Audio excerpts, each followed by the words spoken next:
This is a read through and analysis of Owen Barfield's Speaker's Meaning, which is a really, really short book, which hopefully will allow for me to go through in a little bit more detail. Relatively short book. I think it's only 4 chapters and maybe less than 100 pages. Yeah, maybe 80 pages, something. So this is chapter 1, the semantic approach to history and the historical approach to the study of meaning. It is perhaps not as widely appreciated as it might be that real interest in history is a comparatively recent phenomenon. If we mean by quote-unquote history something involving an imaginative concern with the past, some sort of reconstruction of the past in the imagination of the present, then in spite of Herodotus, Thucydides, and Tacitus, we must admit that the Greeks and Romans and their predecessors were just not interested in the past in that way. The same is true of their successors down to about the 17th century AD. Certainly they were interested in persons no longer living and in past events, but only for reasons of family or national prestige, or as paradigms of human nature and human behavior in general. Renaissance humanism did indeed possess, as Erich Auerbach insisted in the chapter of mimesis, which he devoted to Shakespeare, a historical quote-unquote perspective. It contrasted antiquity with the present age, but its interest in antiquity as a whole was also paradigmatic. Classical civilization was a model which it not only admired, but was anxious, if possible, to restore. This is quite different from that concern with the past for its own sake, with which a century and a half of historical novels has made us familiar. It is different from an interest in the past as past, the kind of interest that would have made it impossible for Shakespeare to put into the mouth of Theseus, anticipating the invention of gunpowder in the West by some 2,000 years or so, his graphic description of, quote, russet-painted chows, many in sort, rising and cawing at the gun's report, end quote. Logan Purcell Smith once drew attention to the fact that the word anachronism was first used in its present sense, appropriate to this age, but out of joint with that, by Coleridge. That even the distinction between ancient and modern first appears in Bacon's writings, and that the word prehistoric is not found at all before 1856. After quoting a large number of similar instances, he summarized as follows, quote, if we examine our historical vocabulary, the words and phrases by which we express our sense that the past was not the same, but something different from the present, we shall find that they are all of them modern, and most of them indeed very recent introduction. End quote. But this sense of the past as something different is almost inseparable from another element in our own concern with history, namely the habit of looking on the past as a sort of seed, of which the present is the transformation or fruit. This quote-unquote developmental view of the nature of time past seems to us so obvious as to make it almost nonsensical to put it into words. For whether we think of history in general as a meaningful process or as a meaningless one, we just cannot help thinking of it as the old gradually giving way to the new. Yet that whole way of thinking is hardly more than 2 or 3 centuries old. It began only when another important change had just been taking place in the West in men's ideas about the relation between past and present. This change, of which An admirably detailed account was given by J.B. Beery in The Idea of Progress, was the abandonment of the medieval and classical conviction that the history of mankind as a whole was a process of degeneration, and the substitution, therefore, of the conviction that the history of man is one of progress. Hitherto, it had been thought of as a descent from a golden age in the past. Now it began to be thought of as an ascent into a golden age in the future. It would be possible to trace the various modifications this new approach to history has undergone since its first appearance. The notion, for instance, as old as Vicoy and as young as Spengler, of history as a series of cycles. Then the tendency to treat these cycles as organisms with their own rhythm of growth, maturity, and decay, and so on.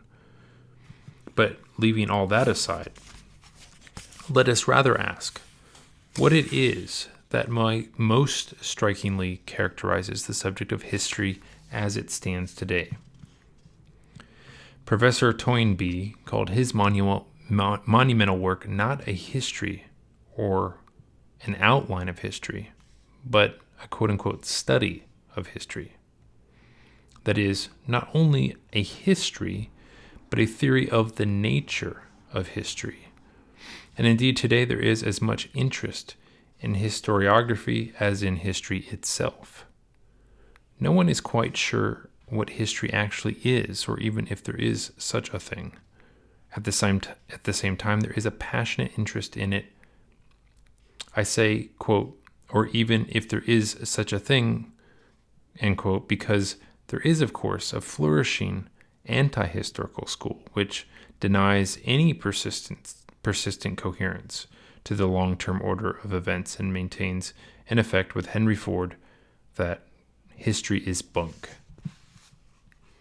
It was in this respect that R.G. Collingwood, in the introductory section to his book, The Idea of History, compared our attitude today toward this relatively new subject with the attitude that prevailed in the 17th century to the then new subject of natural science.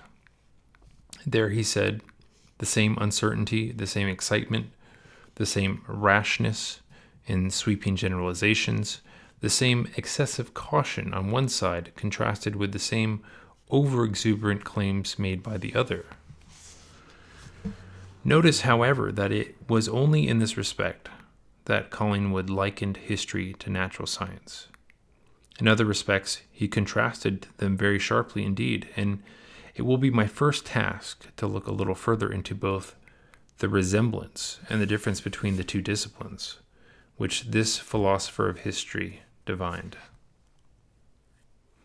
Natural science was originally called natural philosophy, and one may say that the excitement and uncertainty which prevailed in the 17th century accompanied the slowly dawning realization that natural science, or science as we now generally call it, could no longer continue to be treated as a species or subclass of philosophy, but had acquired a separate existence of its own, that it amounted to an entirely new method of cognition, a new way of approaching experience as a whole. And since it was a new way of approaching experience as a whole, it soon came to be inferred that the new method must be applied, and not only to the investigation of natural phenomena, but in every conceivable field of inquiry, including the one we call history.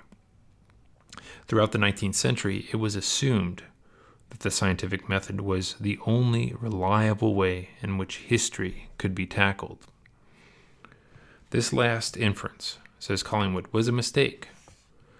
Just as science began life as a department of philosophy and then emerged into a separate existence in its own right, so history itself is today emerging from the position it has too long occupied as a subdepartment of science into a separate existence as a parallel and autonomous method of cognition, as a valid approach to experience as a whole.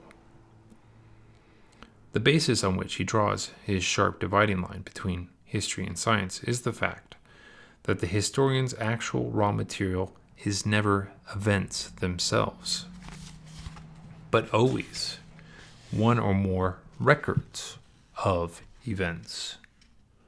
Whereas the events themselves, if they could be investigated while they were actually occurring, might perhaps be treated scientifically. This is simply not possible with the written records, which are in fact all that the historian has before him. For these records were produced by individuals, and by individuals with all sorts of mental preoccupations. In the case of ancient records, they were produced by human beings with an entirely different, quote-unquote, mental set from our own. Moreover, a record, even if it is made later on by someone who had actually participated in the event recorded, which is very rarely the case, always represents or reproduces not the event itself, but the writer's memory of the event, a very different matter. So far away are the data of the historian from the data with which natural science has to deal and can properly deal by its own methods. But that is not all. History is not even the past recorded. Records, however numerous and exact, are still not themselves history. They are only the raw material of history. History itself only comes into being when that which was recorded is brought to life, realized, in the mind of the historian. Thus, history, according to Collingwood, is the past reenacted in the mind of the historian and his reader. Anything less than that, anything less than this is not history, but a bare chronicle, a calendar, a string of dates. This reflection leads him to his well-known and audacious conclusion that, quote, all real history is history of thought, end quote.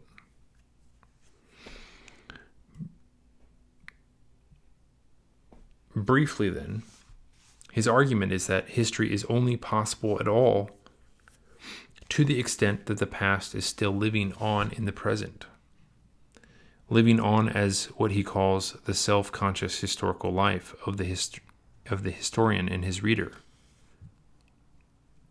It is when we go on to ask him what exactly he means by this, quote, self-conscious historical life, end quote, that we come to the real basis of his sharp distinction between history and science. For his reply is that historical events are distinguished from natural events, which are the raw material of science, by the fact that they both have an quote-unquote inside and a quote-unquote outside. The inside of a historical event is, quote, that in it which can only be described in terms of thought, end quote.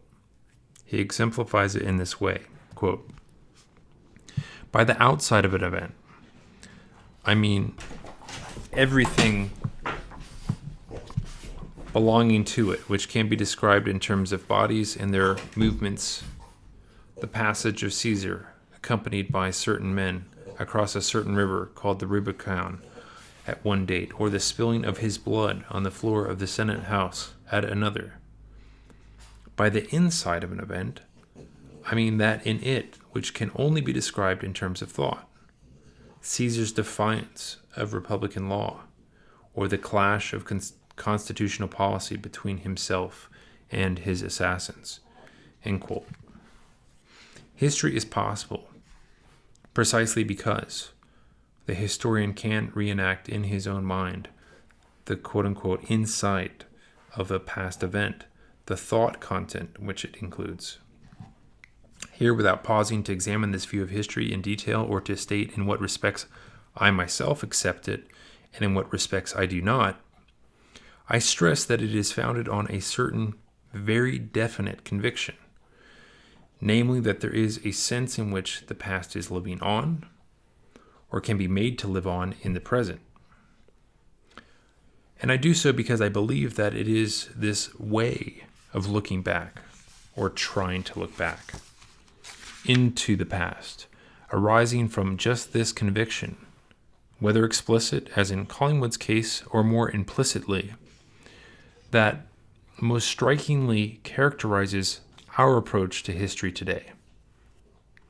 There were, of course, older ways of feeling that the past is still effective in the present, ways connected not so much with the free and voluntary activity of thought as with the bloodstream, as for instance when the generality of Western mankind could still feel that they themselves and all men living in their own time were guilty of the sin committed by their physical ancestor, Adam.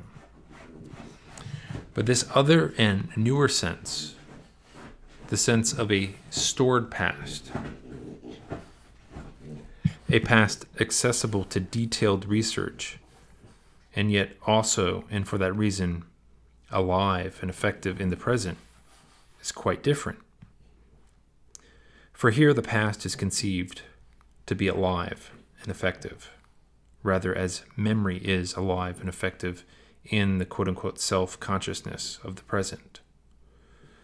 I've mentioned Owen Collingwood, but I suggest that this more living relation and thought to the past is the one to which historical study in general, I exclude of course the anti-historical school, is on the whole more and more trending. So I feel like that needs to be taken apart a good bit, this last paragraph. And this is kind of emblematic of Barfield and how he writes that he's able to continue strings of thought for very long periods of time, and he expects his readers to be able to follow along with him across all these deviations and twists and turns rather easily. He kind of takes it as a matter of course when I think most of his readers and interlocutors don't necessarily have the same mental clarity to kind of follow along. So, and I was following along with him well until this last bit. So he's talking about this difference between the inside and the outside of the past, and specifically Collingwood's hard line between saying, that the history comes alive when it goes into this thought content of the past, and this ability to kind of both embody in the historian and his reader this sort of thought content, and to make it a part of what we're thinking in the present. And then he says there were, of course, older ways of feeling that the past is still effective in the present, ways connected not so much with the free and voluntary activity of thought as with the bloodstream. So what he's saying what he's saying there is that in some sense this is more of a biological thread, which is sort of in the vein of Jordan Peterson and other thinkers that have kind of an evolutionary lens to say that first and foremost, the kind of foundation of who we are is this biological being that has we tend not to think as, in the modern 20th and 21st century as individuals, we tend to see ourselves as isolated and separate from this historical past. But really, there's this continuity, right? We all are born into this world with exact genetic replicas of data coming from our parents that gets enacted in us, and then even our culture is another transmission method whereby we're pounded and shaped and hammered as this force, so that it becomes instantiated in us at a very low level at a biological layer, which is what he's referring to with the bloodstream. And this is also why he says the generality of Western mankind could feel, so there's a kind of an intuition, they could feel this, that they themselves and all men living in their own time were guilty of the sin committed by their physical ancestor Adam. But then he says, but this other and newer sense, the sense of a stored's in italics, stored past, a past accessible to detailed research, and yet also, and for that reason, alive and effective in the present is quite different. So he's talking about this sort of like this treasure trove of artifacts that we call a history now, that the researcher can go back and come to again and again with inquiry, and in subsequent generations we kind of find more bits of this, and we have this layering of research and inquiry into the past. He's saying he's contrasting that with that sort of biological sense in which the past is encoded in each of us biologically, as you know, like our bloodstream is a part of our biological being. This past is a part of our biological being.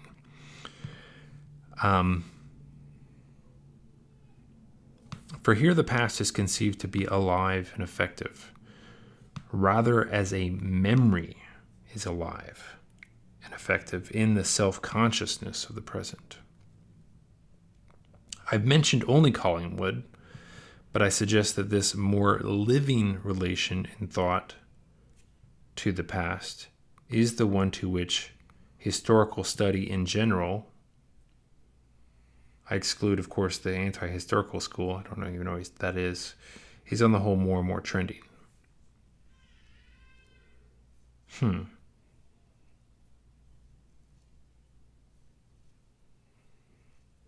And even here, I'm not, I'm unclear about what he's pointing at. For here, the past is conceived to be alive and effective, rather as memory is alive and effective in the self-conscious. So, okay, so he's saying that on the whole, more and more trending towards this idea of history as a memory, which is somehow alive and interactive with the present.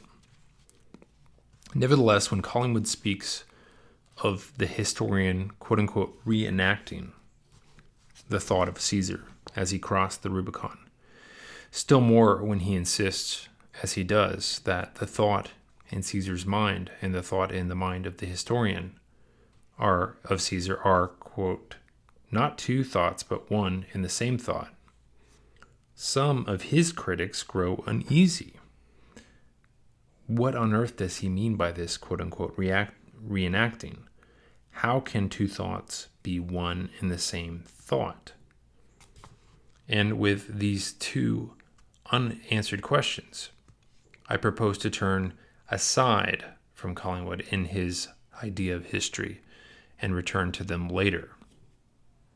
So all this is just a sort of cultural milieu of ideas that Barfield's trying to use as accoutrement to his main stuff, which he does this very often. He kind of builds these very wide circles around his ideas to try and situate them.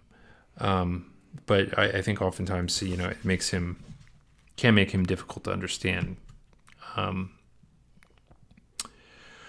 I think it more helpful at this juncture to reflect on the fact that, however it may be with historical study, there is one case where the past certainly does live on in the present as the thought of the present and as the self-consciousness of the present. One case where we certainly do reenact, and really there can hardly be a better way of putting it, in the present, the thinking of the past, although we are not often very keenly aware that this is what we are doing. And again, I'm not exactly sure what he's pointing to. It's pointing at there. So I'm going to continue reading. Is it not exactly what we do whenever we speak or write? Okay, so he's referring to language itself is what he's thinking about. Is it not exactly what we do whenever we speak or write? So anytime we speak or write, we have to use language, and language is a historical development that is bequeathed to us.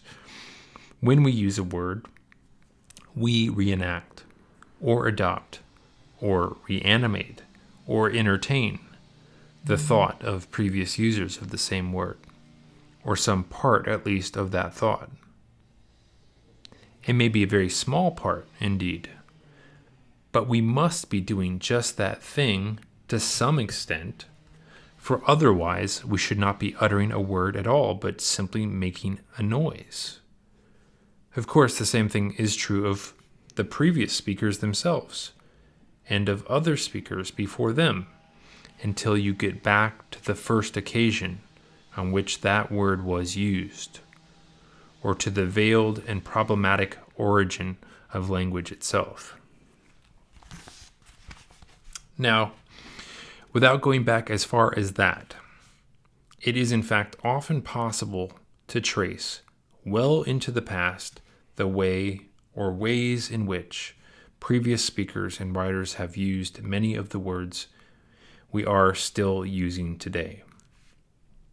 Thus, if you take some common word in constant use, like idea, for instance, or species, cause, general, matter, form, or nature, you find that in order to discover as a matter of history how it came to be used as it is today, you must traverse many centuries. In the case of idea, you must go back at least as far as Plato, and even into the impact of Aristotelian upon Platonic thought, and somewhat also into the whole subsequent history of philosophy and of Western thought in general. You will also have to take into account the transference of thought or meaning from one language into another, such as occurred when the word species was used to translate the Aristotelian idea or eidos. To study in this way the thought previously expressed from time to time by words in daily use is to make what I would call the semantic approach to history. But it is also, and at the same time, to make the historical approach to semantics. For another way of putting it would be to say that what we are studying is the way in which these words have come to mean what they do mean.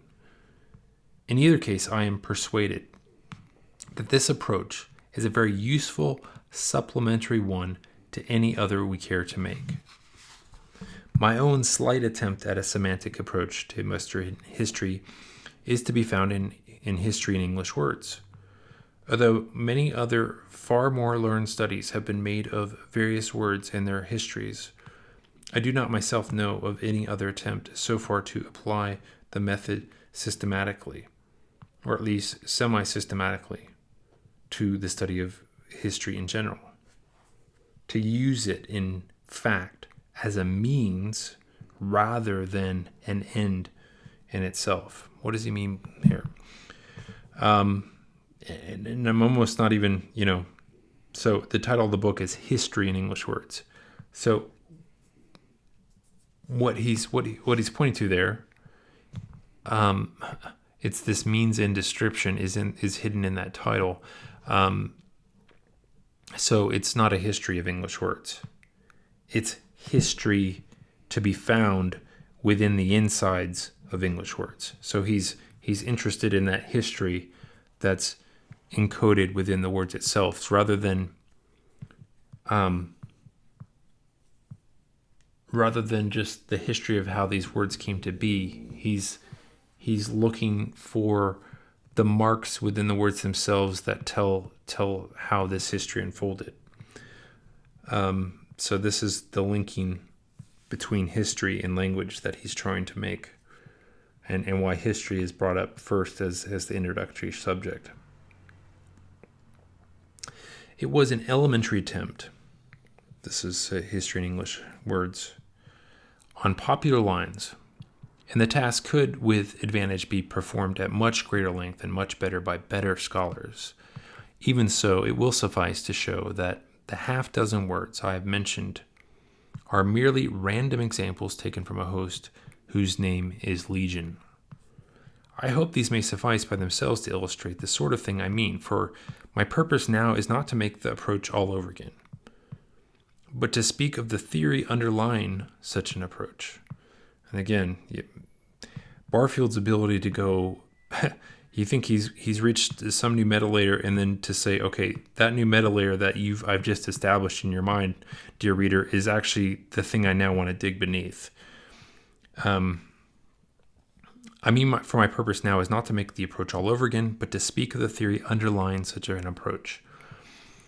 In that connection, the question naturally arises: am I suggesting that every time a common word, let us say the word quote-unquote nature, is used by someone today, all the thought and feeling which all previous users ever employed it to express is somehow reenacted or entertained by the current speaker? Of course, the answer is no. I said we adopt or entertain the thought of previous users of the word or some part of it.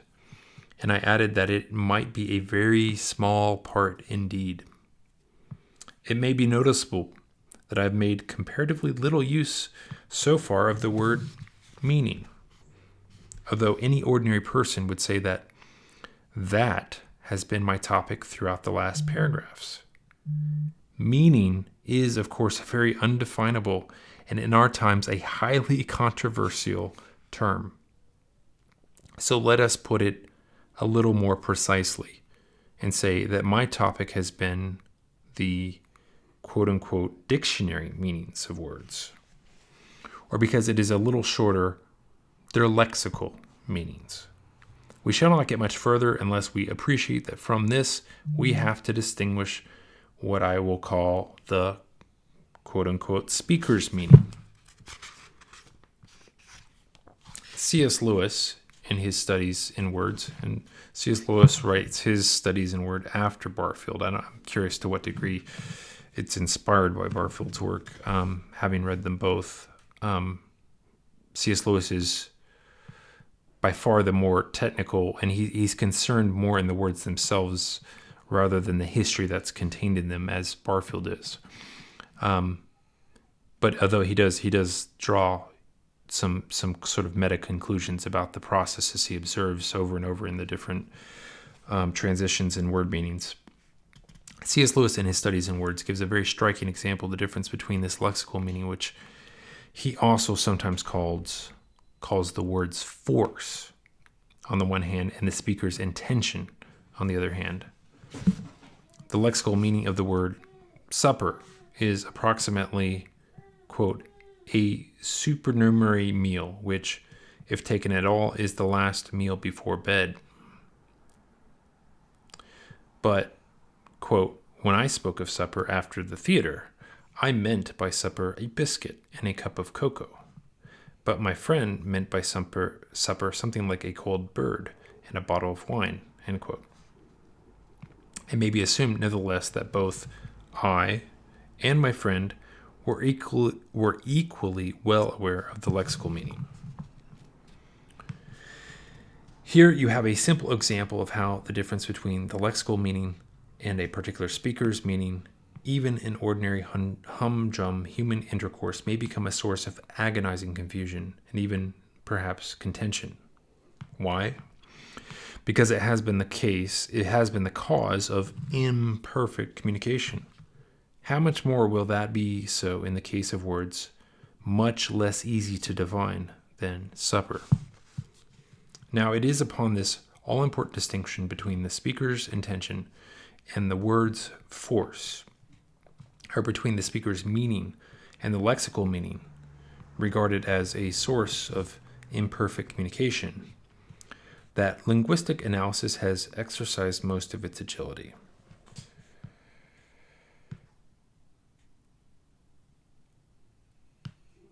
Okay, and again, I'm not sure which one of those two he points at, so I'm going to reread it. Now, it is upon this all-important distinction between the speaker's intention and the word's force, or between the speaker's meaning and the lexical meaning regarded as a source, that linguistic analysis has exercised most of its agility.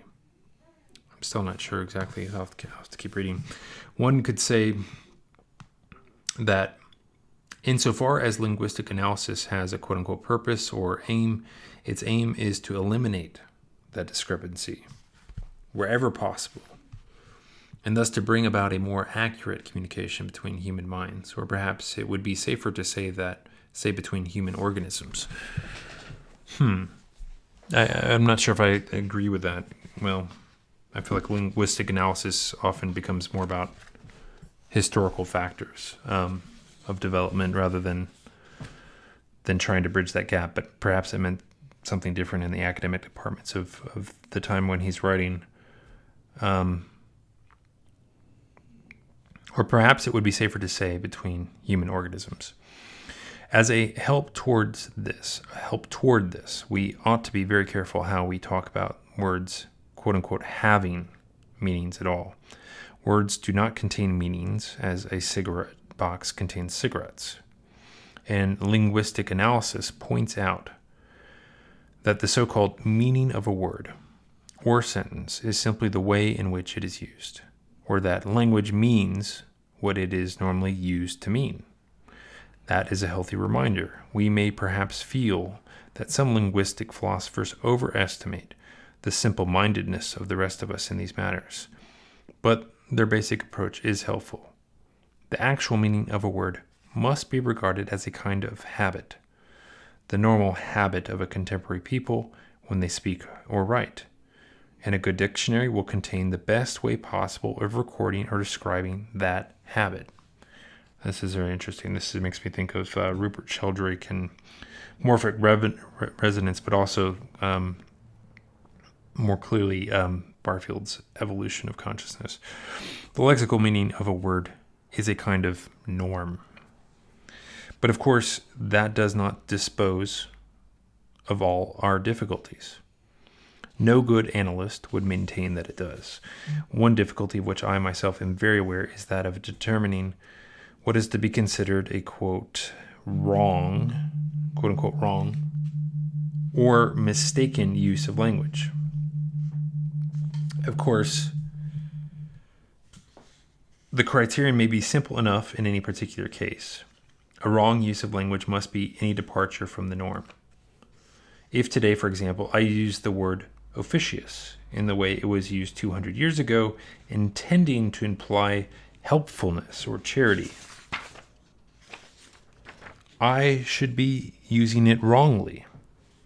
The difficulty arises, so he's pointing to, I guess, somebody would know, I'm not even sure how that word gets used, but he's making a point that it's changed significantly in the last 200 years, such that if I used it with that old sort of anachronistic meaning, I would be using it wrongly by this definition of wrong. So the difficulty arises when the mistaken use is said to be widespread or even universal, because by definition, the most widespread use of language constitutes the norm and is therefore its quote-unquote right meaning. Can everybody make the same linguistic mistakes? Interesting definition. So again, this is him kind of equating whatever the norm is just whatever the most highest percentage of people within a given population use. This begs the question about where you draw that line about population groups, of course. Or can any group of speakers of the same language make the same mistakes and go on making them from generation to generation? ? My own answer here would be no. From the criterion of quote-unquote normal usage, it must follow that whatever illusions our ancestors may all have shared, these illusions cannot have arisen from a mistaken use of language. I'm not sure I agree with that. But maybe he'll clarify. The question might even seem an unnecessary one if it were not for the fact that a mistaken use of language is just what linguistic analysis appears to maintain that almost everybody has been making almost all the time. Okay, well, I got to reread that. The question might even seem an unnecessary one if it were not for the fact that a mistaken use of language is just what linguistic analysts appear to maintain that almost everybody has been making almost all the time.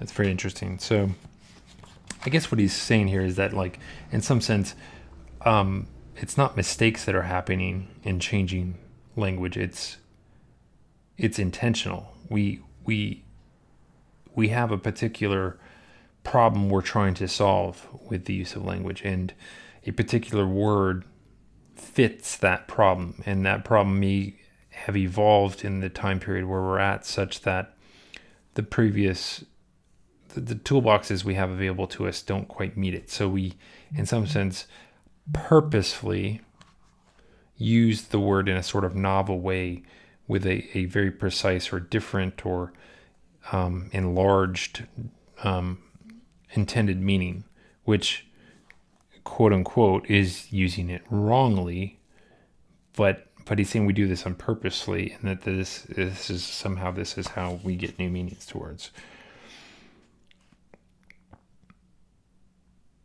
So possibly there is some analytical answer to this puzzle. Indeed, I think I have encountered some attempts at them, but I have never found any that satisfied. However, all I really want to suggest now is that the lexical meanings of words, that is, the ways in which they are being used at any given time, is clearly such an intricate and subtle matter that it needs, for full comprehension, a historical approach to supplement the analytical or empirical one. It is a historical fact that those elusive norms we loosely call, quote unquote, meanings, are involved in a constant process of change. It would, moreover, not be very difficult to demonstrate that all mental progress, and arising from that all material progress, is brought about in association with those very changes. One can go further and say that the changes are made possible precisely by that discrepancy between an individual speaker's meaning and the current or lexical meaning. If some speaker's meaning, he's quoting Lewis, says Lewis, in the book already referred to, quote, becomes very common, it will in the end establish itself as one of the word's meanings. This is one of the ways in which the semantic ramification comes about, end quote. He goes on to take the simple example of the word furniture. Quote, for thousands of Englishmen today, the word furniture has only one sense, a not very easily definable class of domestic movables. And doubtless many people, if they should read Berkeley's, quote, all the choir of heaven and furniture of earth, end quote, would take this use of furniture to be a metaphorical application of the sense they know. That which is to earth as tables and chairs and so forth are to a house. Even those who know the larger meaning of the word, whatever furnishes in the sense of, quote, stocking, equipping, or replenishing, would certainly admit domestical movables as one of its senses. But it must have become one of the word's meanings by becoming a very common speaker's meaning. Men who said, my furniture, were often, in fact, within that context referring to their domestic movables. The word did not yet mean that. They meant it. When I say, take away this rubbish, I usually mean these piles of old newspapers, magazines, and Christmas cards. That is not what the word rubbish means. But if a sufficiently large number of people shared my distaste for that sort of litter and applied the word rubbish to it often enough, the word might come to have this as one of its senses. So with furniture, which from being a speaker's meaning has established itself so firmly as one of the word's meaning that it has ousted all the others in popular speech. That's the end of C.S. Lewis's quote. There you have an example of the speaker's meaning interacting with the lexical meaning in a way that results in a certain contradiction. It is, however, more the other kind of interaction.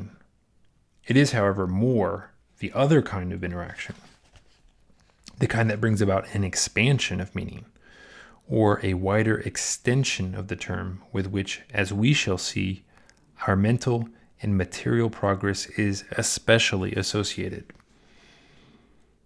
So he's talking about progress often coming about via an expansion in a word's meaning rather than what was pointed to in that previous mode where there was a contraction, where a word had this very kind of broad sense, and because it gets used in a very specific way most of the time, that for most people the larger, broader sense gets lost and they only think of it in that specific context.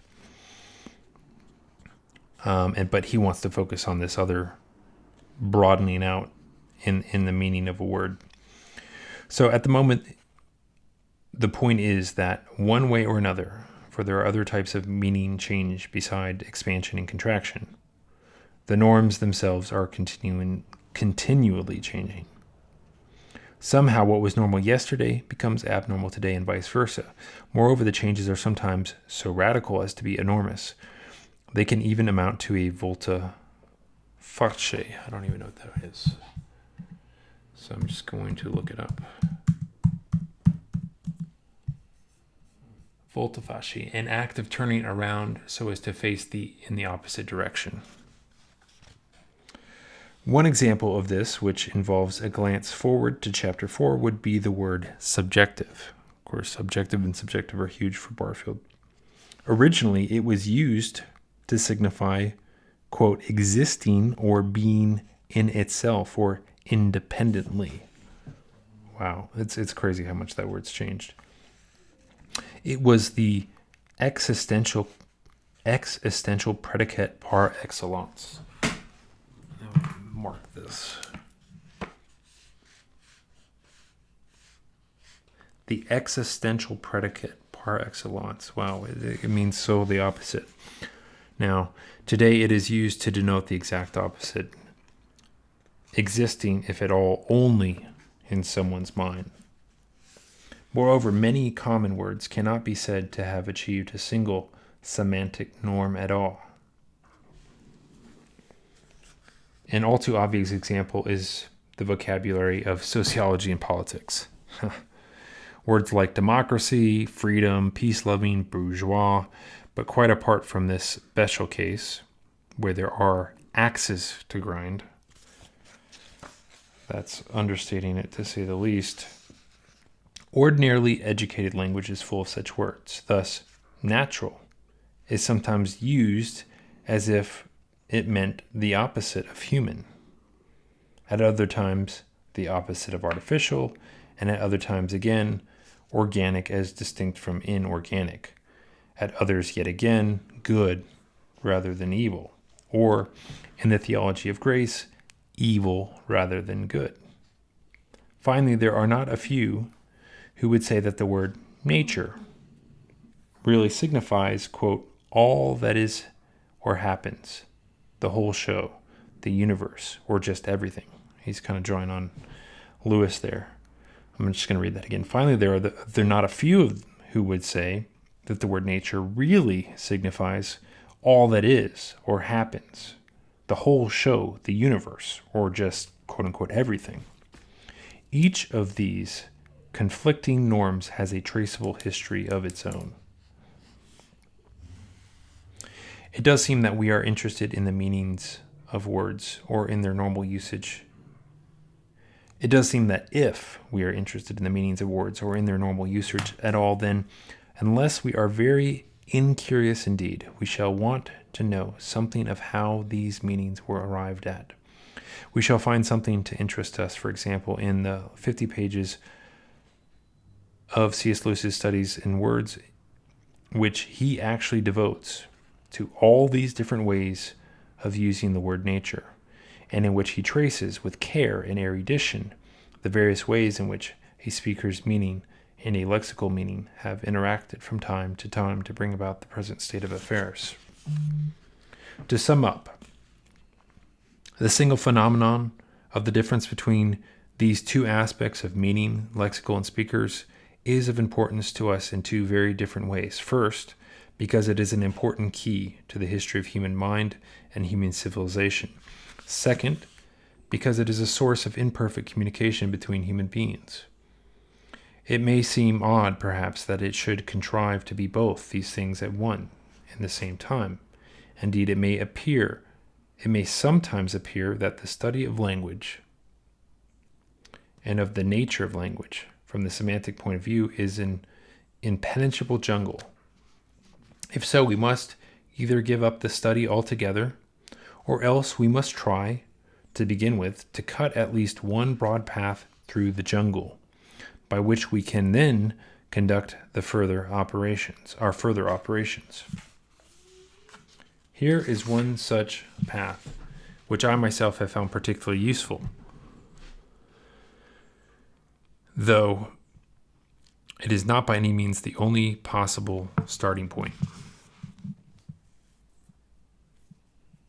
This is where he's going to get into accuracy and expression. Language has two primary functions. I need to put on my glasses. One of which is expression and the other communication. They are not the only functions language performs, but they are both indispensable to its existence. The goal to which expression aspires, or the criterion by which it must be measured, is something like fullness or sincerity. The goal toward which communication aspires in accuracy. Both functions must be performed in some degree and at the same time. Otherwise, there is no language at all. But the extent to which either function predominates over the other will vary greatly. To exemplify by extreme instances, when language is properly used to define the position of a ship at sea, you have a maximum of communication and a minimum of expression. And for that reason, the communication can be very nearly perfect. It can achieve total accuracy. And I would say probably not total accuracy, but accuracy within a relative definition of tolerances of accuracy, right? Within a broad definition of accuracy, yes, accurate. It could, of course, be argued that things like that can be done even better without using language at all by mathematics. But I see no objection to regarding mathematics as the terminus ad quem of a language aiming at perfect accuracy to the exclusion of all else. I'm not sure what the Latin there means, but terminus means the end, so the end of ad quem, maybe some sort of quest. All that is in the domain of information theory. Oh, see, he's saying all that is in the domain of information theory. At the opposite extreme, a maximum of expression with a minimum of communication would occur in the case, let us say, of a poet with a genuinely rich psyche, wide powers of observation, great emotional depth, etc., but who was nonetheless, unfortunately, a bad poet, so that few, if any, of his readers were led to share that observation and that emotion. Here we get a glimpse of the true relation between the two functions. On the one hand, they tend to be mutually exclusive, so that expression could say to communication, in the words of Alice's Duchess, "The more there is of mine, the less there is of yours." But, on the other hand, the relation is a dynamic rather than a quantitative one. This means that though each of them is exclusive of or counter to the other, yet they are both concurrently necessary. They are, so to speak, quote-unquote, sweet enemies. There is a tension or polarity between them, and it is this polarity that the depths of language are to be. It is in this polarity that the depths of language are to be found. The two functions conflict, but they also cooperate. You can say, if you like, that the concern of communication is with the how, whereas the concern of expression is with the what. Perfect communication would occur if all words had and retained identical meanings every time they were uttered and heard. But it would occur at the expense of expression. In the same way, perfect individual or personal expression can only be achieved at the expense of communication, or at all events, at the expense of accuracy in communication. It is not much use having a perfect means of communication if you have nothing to communicate except the relative positions of bodies in space, or if you will never again have anything new to communicate. In the same way, it is not much use expressing yourself very fully and perfectly indeed if nobody can understand a word you are saying.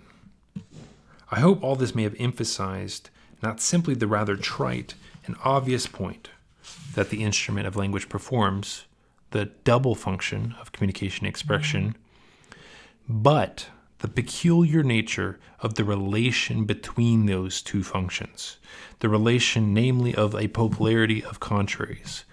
A polarity of contraries is not quite the same as coincident oppositorium. I guess this is the coincidence of opposites, which has been stressed by some philosophers, or as the quote-unquote paradox, which, whether for the purposes of irony or for other reasons, is beloved by some contemporary writers and critics. A paradox is the violent union of two opposites that simply contradict each other, so that reason assures us we can have one or the other, but not both at the same time. Whereas polar contraries, as illustrated by the use of the term electricity, exist by virtue of each other, as well as at each other's expense. For that very reason, the concept of polarity cannot be subsumed under the logical principle of identity. In fact, it is not really a logical concept at all, but one which requires an act of imagination to grasp it. Coleridge applied to it such terms as, quote, projective unity, end quote, and separative projection. Unlike the logical principles of identity and contradiction, it is not only a form of thought, but also the form of life. That's a pretty big statement there. Effectively, he's linking this principle at the heart of language with the form of life itself. It could perhaps be called the principle of seminal identity. It is also the formal principle which underlies meaning itself and the expansion of meaning. And I think that's a good place to stop. That's the end of chapter 1, but I've read this several times already, and you can just see that there's depths here that elude a first, a second, a third, a fourth reading. This is really a chapter to be studied. So hopefully this slower reading with pauses is helpful.